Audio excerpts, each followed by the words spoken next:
This podcast is presented by the Commercial Space Project Group of the Space Generation Advisory Council. The SGAC, in support of the United Nations Programme on Space Applications, is a non-governmental organization and a professional network. Its goal is to convey the perspectives of students and young space professionals to the United Nations, space agencies, and academia.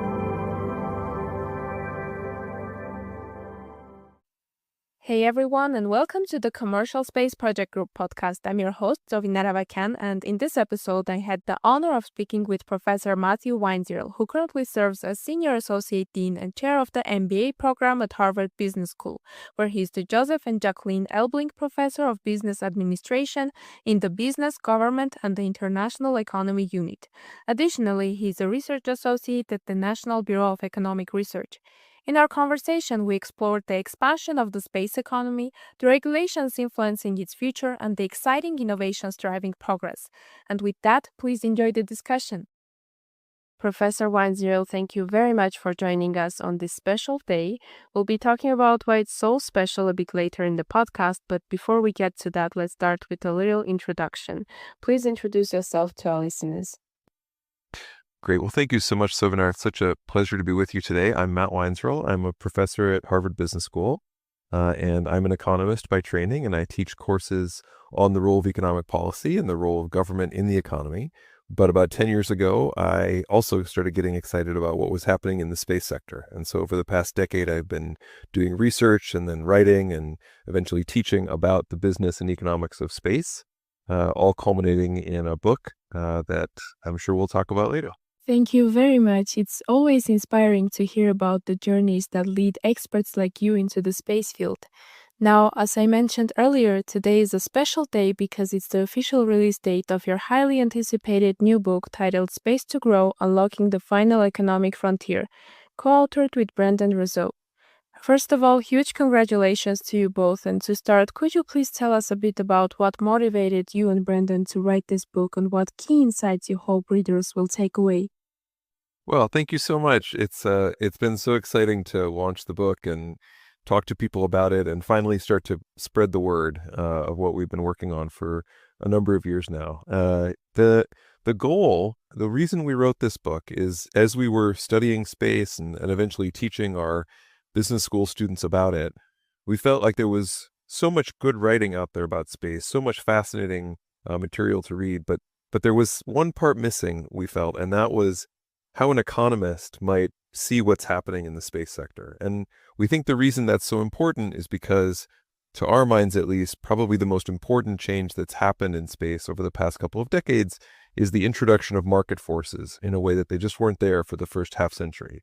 And as soon as you're talking about that, a sector that mixes the role of the public sector and the role of the private sector, the tools of economics can help a lot in understanding both what's happening and hopefully understanding how to make more progress faster in space. And as two people who are very enthusiastic about the future of space, as I'm sure you and most of your listeners are, Brendan and I want to do whatever we could to help the sector develop in a responsible and productive and value-producing way. So we wrote the book to try to give people this broader view of what's happening in space, a view informed by economic tools, but also told through some really compelling and fun and fascinating and inspiring stories of companies and people and governments that are really making a big difference. And so that's how the book proceeds. Sounds fascinating. These days, an economic outlook is more than essential for a complete understanding of space, so your viewpoint is truly invaluable. And of course, your broader educational efforts are also crucial for developing that understanding. Looking ahead, what do you see as the main priorities in teaching, research, and workforce development within this industry? How is Harvard Business School addressing those needs through its existing programs, and what new initiatives might be necessary to prepare future leaders?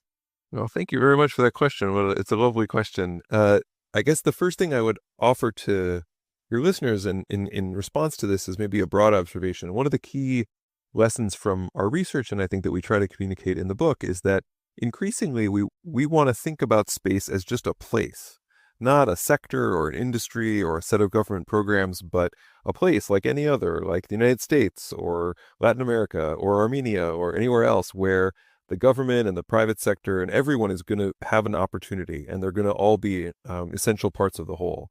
And so to your question about educational institutions, business schools in particular, we very much hope that um, scholars and teachers and students of areas that haven't traditionally been that focused on space, so that's the social sciences more broadly, or business education in particular, will now start to develop capacities to really focus in on it and help to train the next generation of leaders in the commercial space sector. I always tell my students, that's one of my key goals at Harvard Business School, is that as this becomes more of a business, more of a traditional place of activity, we're going to need people with skills other than rocket scientists and other technical skills. We're going to need people who can help build a sustainable and responsible economy.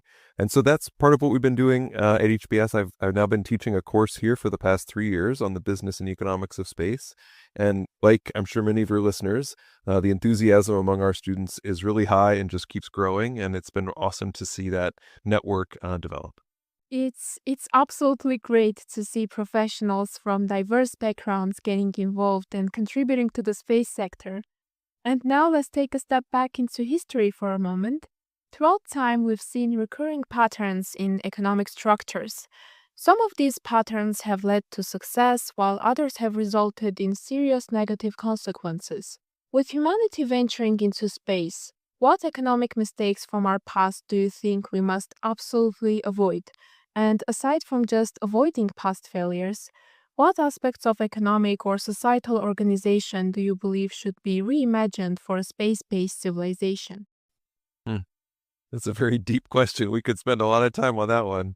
Uh, so I'll say maybe you might be asking this in part because I don't know if it's what got you excited about space, Tsovinar, or I'm sure it did many of your listeners. It certainly did for me. I mean, when I got first interested in space, I'll tell your listeners something, which is that my research before space was on, how are we using economic policy to achieve our goals? What are the goals that we even have for society? How might we restructure our economy to achieve those goals better?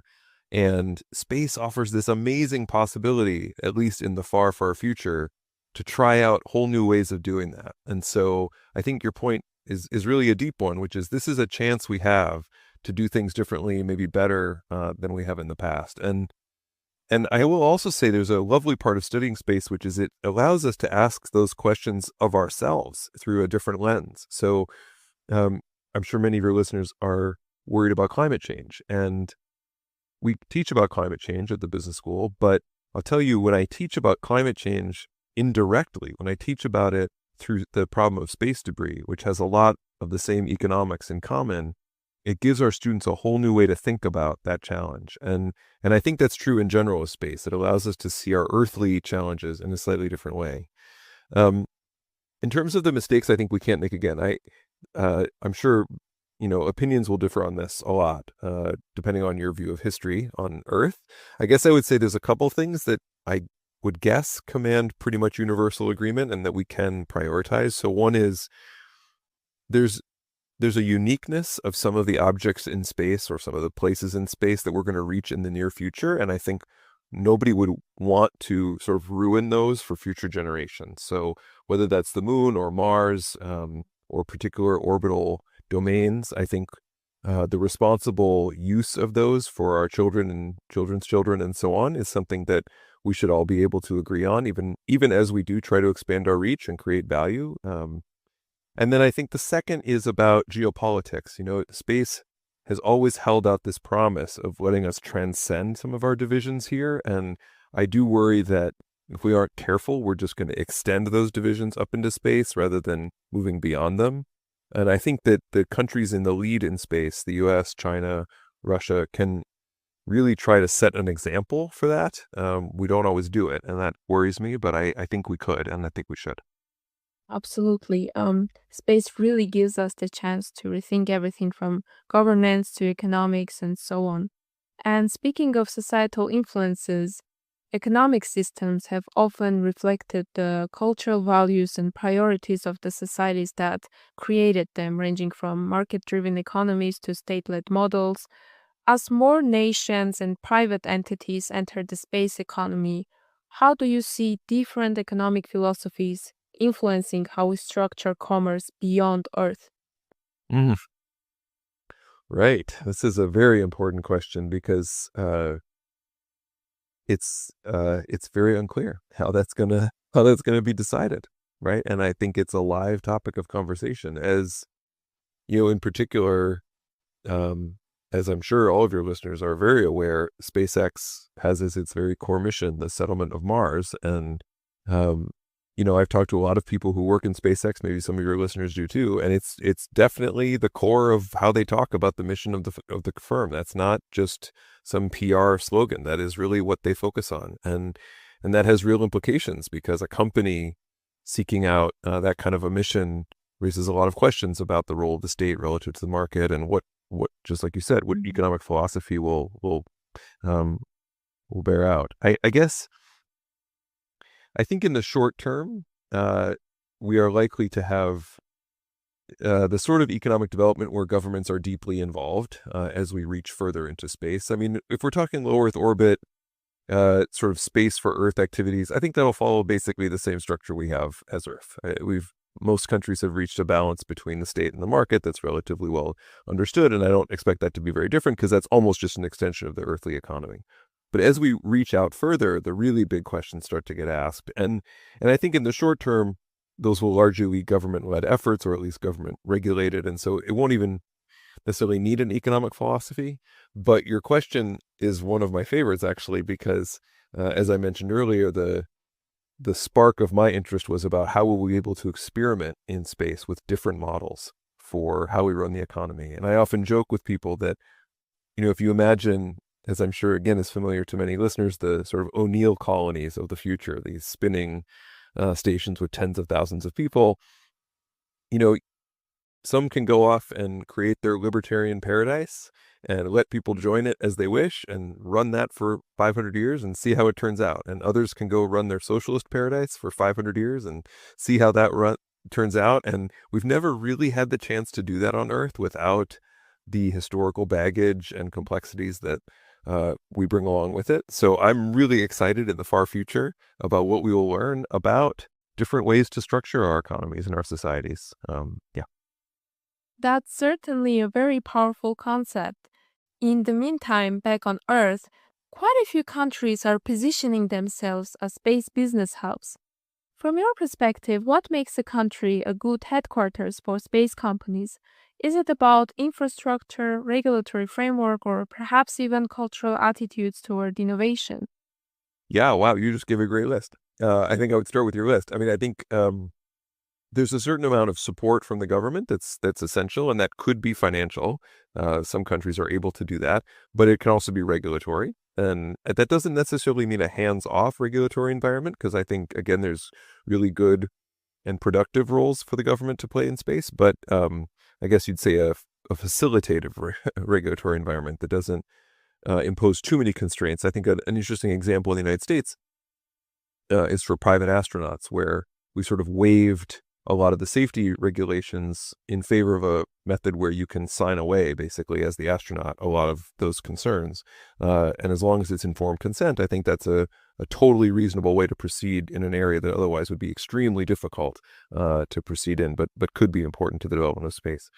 In addition to that, I think you mentioned sort of a culture that supports entrepreneurship, and I think that is really, really essential. Space is pretty hard to fund anyways for venture capitalists because of various market and technological uncertainties.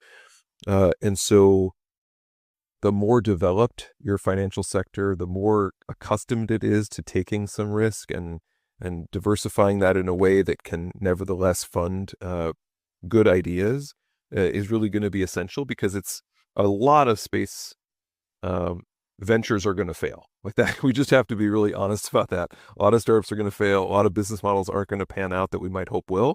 And so it needs to be a system that can nevertheless continue to fund them through that. Oh, and then I should just mention one other thing, which is maybe of most relevance to a lot of your listeners too, which is a lot of technical talent. I think, space is expanding beyond the technical scope, but having a lot of great engineers is going to be really important for any country. Technical talent is indeed undeniably precious. Another thing I want to bring up is policy, because as you know, it's a topic that often gets overlooked until something goes terribly wrong. If you could revise one major space policy today, what would it be and why? That's a good question. I'll say one thing about policy, which is maybe unconventional. But as I have tried to really dig into how policies in space get made, I sometimes find that it helps to have a perspective on the constraints that policymakers often face. So we just had a class session actually on NASA, and that's front of my mind. And what is NASA's role going forward, and how do we understand some of the choices it's made? Like, how do we think about the Artemis program of going back to the moon? Because there's all sorts of things that you can criticize in any policy. But then when you really put yourself in the shoes of these people, you realize they face all sorts of constraints. And so they're often just doing the very best they can within those constraints. And so I guess I'm always a little hesitant to criticize any particular policy. Although the one, I will offer one, which is not really a critique. It's a much more a structural thing, which is I wish NASA had multi-year budgets. It seems like sort of a small thing, but I actually think in some ways it might solve a lot of the bigger problems.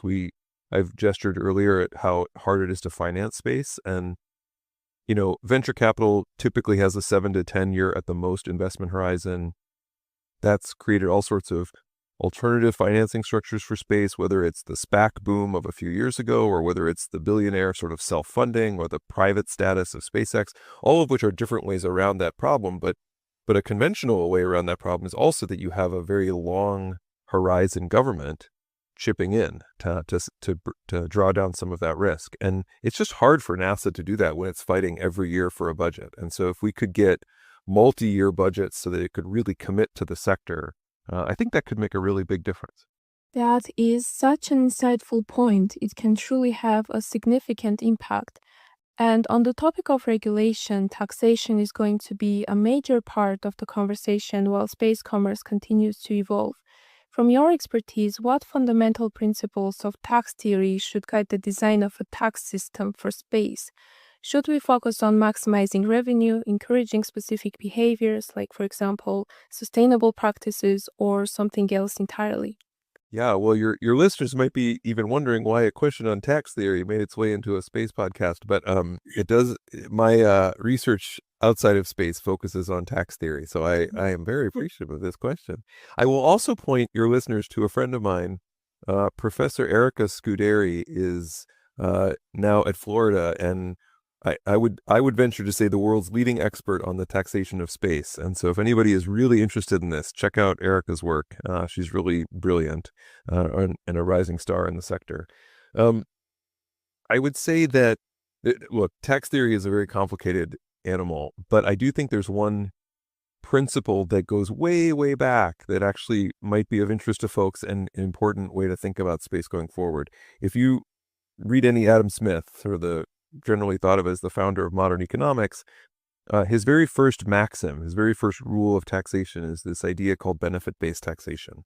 That basically what you're doing with government is you're agreeing as a society to do things collectively rather than to do them individually, because you'll think it'll be better to do them collectively. National defense is a classic example. And that if that's what we're doing, we should also kind of pay for those activities in proportion to the benefit that we get from them. So we all benefit to a certain degree from having rule of law and national defense and other things that the government does, and we should contribute according to how much we benefit. And this is an idea that has gone in and out of fashion in tax theory, but it's often used in the context of when people are deciding where to live, whether it's across countries or across localities within a country. You move to a place where kind of the deal you get, basically, in terms of what the government does for what you pay to the government, is the best deal. And when I think about expanding into space, I think one way to create kind of a virtuous cycle of development that really does deliver value to people over time is to ask the people who are benefiting from our expansion into space to be the ones that help fund that expansion into space. And so if taxes are based at some deep level on the benefit you're getting from the support the government provides for this expansion into space, I think that's a principle that could lead us in the best overall direction. Wow. Thank you. And to wrap things up, let's also talk about innovation. Beyond launch systems and satellite technology, what under the radar innovations do you see as essential for unlocking space's full economic potential? Are there any key areas where technology is falling behind, and what steps can accelerate progress? Right. Beyond launches and satellites, I think, if you go back to the early days of the space age, and most of your listeners are too young to remember it. I'm actually also a little bit too young to remember it. But if you go back and read it, it's really remarkable the incredible enthusiasm and aspirations there were in the early 70s about what was next. And a lot of the ideas they had back then we're having again now. And I don't think that's an accident. We've had them kind of all along, but there's a new resurgence, I think, of excitement about them. And that's because there is this new era kind of dawning where the market energy, market forces is at play. And I hope that will lead some of these areas that seem a little bit slow to pick up the pace and end up producing the value that we always hoped they would. The one that I don't know. I'm wondering if your listeners are thinking to themselves, how would they answer this question? Because there's everybody has their favorite thing. I don't know if you have your favorite thing. So, Tsovinar, do you have your favorite thing? What would you say? I don't know. I'm always going back to some of my favorite sci-fi books. I'm a huge nerd in that sense. So yeah, it's one of my favorite ways to get inspired. So I think a lot of things that we read about or watch in movies can really work in our real life. So yeah. Yeah, totally. And I guess I think I have a lot of sympathy for that view. And the one that I can't help but retain enthusiasm for, even though there's a lot of skeptics, even within the sector, are commercial space stations. I think if you think about the history of launch and what caused the revolution there, at least one leading explanation is that once we got the public sector offerings kind of out of the way, so once the space shuttle got canceled and got room for the commercial sector to flower in the United States, then we really saw this dramatic increase in efficiency and customer focus. And I think it could be that stations are about to follow a similar path. We've had the ISS for 20 plus years doing amazing work in many ways, but also making it hard to imagine building a business case for a commercial station. There's a lot of challenges to overcome. Nobody's found the killer app yet. Maybe it's never going to be found. Maybe microgravity just isn't that valuable. But I have this hope that, in fact, it will turn out to be incredibly important to our expansion in space to have these destinations designed with modern technology, doing all sorts of things from manufacturing to research to tourism, and to the use of in-space resources. So I'm pretty excited about destinations, even though they have definitely taken longer and are still pretty uncertain. Okay, so that was our last question. Once again, thank you so much, Professor Weinzierl. This was a fantastic conversation, and I'm sure our listeners will absolutely love it. It was truly fascinating to hear all of your thought-provoking insights on the evolving space economy and the policies shaping it. So yeah, that wraps up today's discussion. I want to remind our listeners that earlier in the episode we talked about the new book Space to Grow: Unlocking the Final Economic Frontier, which was officially released on the day we recorded this episode. So by the time this episode is published, the book will already be out and available, so I highly recommend checking it out. I know I'm super excited and can't wait to read it myself. Thanks for tuning in. If you enjoyed this episode, feel free to subscribe, share, or leave a review. We'd love to hear your thoughts. Until next time, keep looking up and thinking beyond.